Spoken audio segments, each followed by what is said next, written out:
Hi, I'm Kent. Recently I've started mixing up my own glazes. I picked Joe Thompson recipes from This Old Fort Creations to start playing with. So in a previous video I mixed up his base glaze and then I added some cobalt to get a nice pretty blue color. In particular this blue. He has a couple of other recipes that use the same base and you just add different oxides to get some different colors. So when I was at the pottery shop picking up my glaze materials, I picked up 2 of those ingredients and we're going to try those now. I also have a couple others I want to try and see how they work out. So this is the base glaze from Joe. So it's the first 5 ingredients. So it's got these 5 ingredients plus 2 additions. And then to mix up other glazes, it's the same recipe. And then you go and add a colorant. So this recipe here is for this blue, which is cobalt carbonate. Looking at Joe's original recipe, he has a couple of others that you can mix up, and one of them uses copper carbonate, which I happen to have hanging off back here.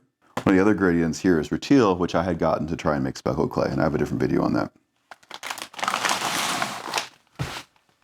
So I've mixed up a batch of his base glaze. In my last video, when I made 2 different versions, I kept them separate. I weighed out the dry ingredients separately. This time I went ahead and mixed up a full batch, and I'm going to just measure out the wet glaze into different containers. That means I need to take into account both the water weight and the dry mass weight, but since I just added the water, I should be good there. Let's start with the copper carbonate. So I have an old glaze container here that I have washed out, and my immersion blender head will fit in here so I can mix it up in this container. I'm going to go ahead and put 2 100-gram batches in here so I can mix it up. So that's 380 grams of my mixed up glaze here. All right, 381, we'll call that close enough. The copper recipe is 1% by dry weight. So I have 200 grams of dry ingredients, so I need 2 grams of the copper carbonate.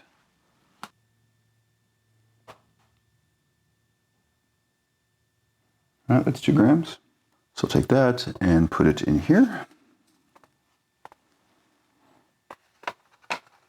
All right, and I'll use my immersion blender to blend all that up.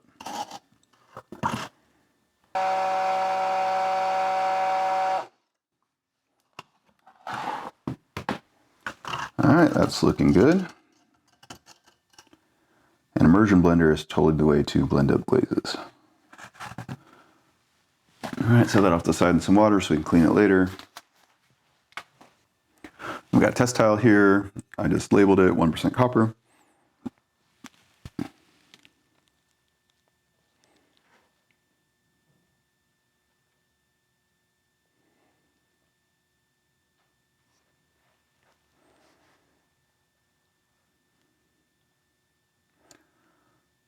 From what I can tell, these glazes really like to go on thick.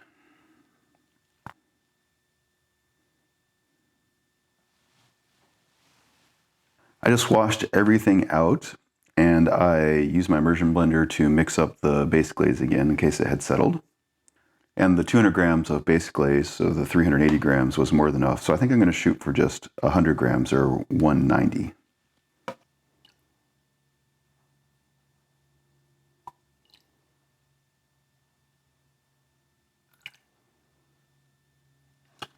All right, 189.7, I'll call that close enough.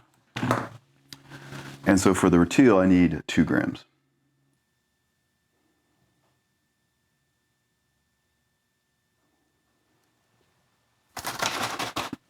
Great, 2 grams. That goes into here. All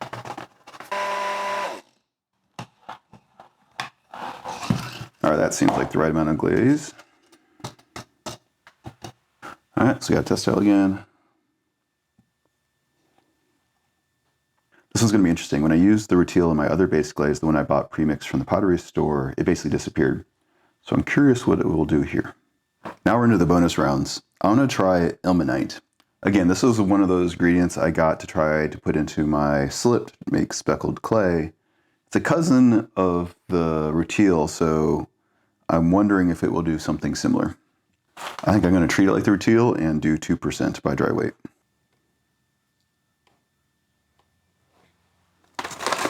I already measured this out. Same thing, we'll mix it up and dip a tile. All right, and for the last test, I'm going to try good old-fashioned iron oxide. I didn't see any of the first 5 recipes that use the red iron oxide, except for the oil spot glaze. So this one I am just guessing. I think I'm going to try 1% and 2% and see what happens. That's a pretty rich color.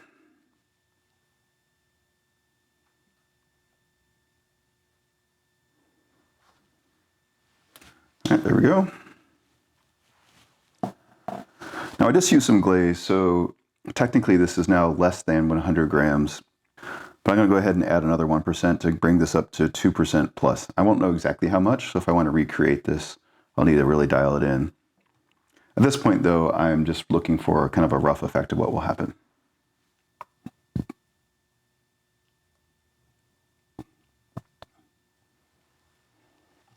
All right, into here. So we'll know this is now 2% plus. All right, and the last test tile.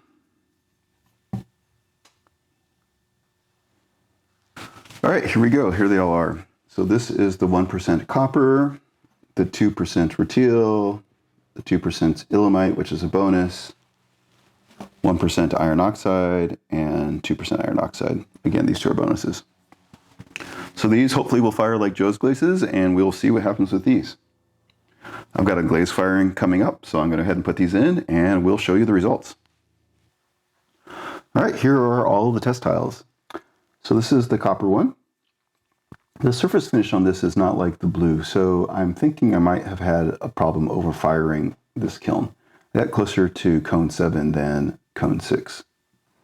And here's the rutile. This one's interesting because in my base glaze I got from the pottery shop, all of the speckles basically disappeared, even when they were in a higher percentage. Here they're still there. You can see these little flecks. This looks different than Joe's recipes, though. At least the picture he has. I'm using granular rutile, and I'm guessing he had a powdered version, so the size of the particles probably matters. And as I was suspecting, the ilmenite did something very similar. However, this tile is interesting because the other side is a much more subdued effect. So highly variable. And here is the iron oxide. So this is the 1%. And then the 2%. So it created this tannish color in the base glaze. So that'll be an interesting one to have. So there are a few more glazes I can add to my mix and decide which ones I want to use in the future. I will then probably make up some larger batches, at least a couple of them. I'm going to play around with the copper one and see if I can get it dialed in a little bit better. If you have any questions or comments, please let me know. Thanks.